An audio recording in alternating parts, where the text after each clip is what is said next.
स्वास्थ्य दाबी विनिमय HCX आधारित मॉड्यूल को स्वागत। एही शिक्षण मॉड्यूल रो शेषरे आपण स्वास्थ्य दाबी विनिमय HCX प्लेटफॉर्म माध्यम रे किपरि डाक्तरी दाबी प्रक्रियाकरण कराजिबो ताहा बुझिबाकू समर्थ हेबे। डाक्तरखाना एवं बीमा कंपनी गुड़िक किपरि HCX प्लेटफॉर्म व्यवहार करिवे ताहा बुझंतु।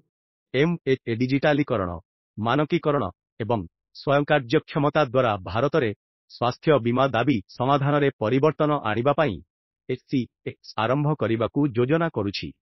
HCX ABDM सहित संपूर्ण भावरे संबंधित। आसंतु आजिर दाबी प्रक्रिया एवं एहार आह्वान गुड़िक देखंतु। राहुल बापांकु बाईपास अस्त्रोपचार करिबाकू पड़िथिला, जहा एक अत्यंत व्ययबहुल प्रक्रिया थिला।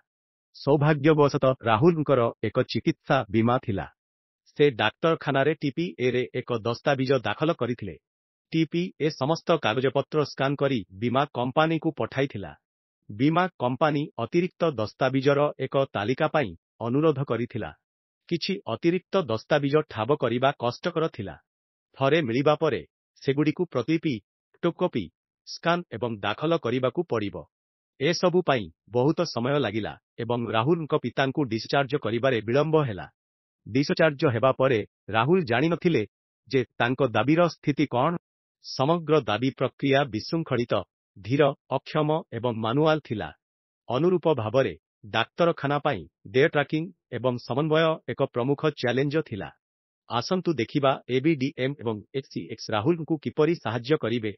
राहुल सुनिश्चित करि पारिबे जे डाक्तरखानार दस्तावेज समेत तांको बापांको स्वास्थ्य रेकर्ड एक ABDM सक्षम PHR आप रे संरक्षित अछि। एही रेकर्ड गुड़िक HCX व्यवहार करी बीमा कंपनी सहित वैद्युतिक भावरे विनिमय कराजिबो।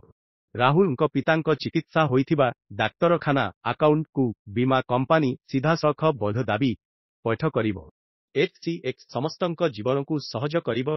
एही मॉड्यूल रे आमे HCX प्लेटफॉर्म माध्यम रे डाक्तरी दाबी प्रक्रियाकरण विषय रे सिखिलु एवं एहा रोगी, डाक्तरखाना एवं बीमा कंपनी माननकू किपरि उपकृत करिबो।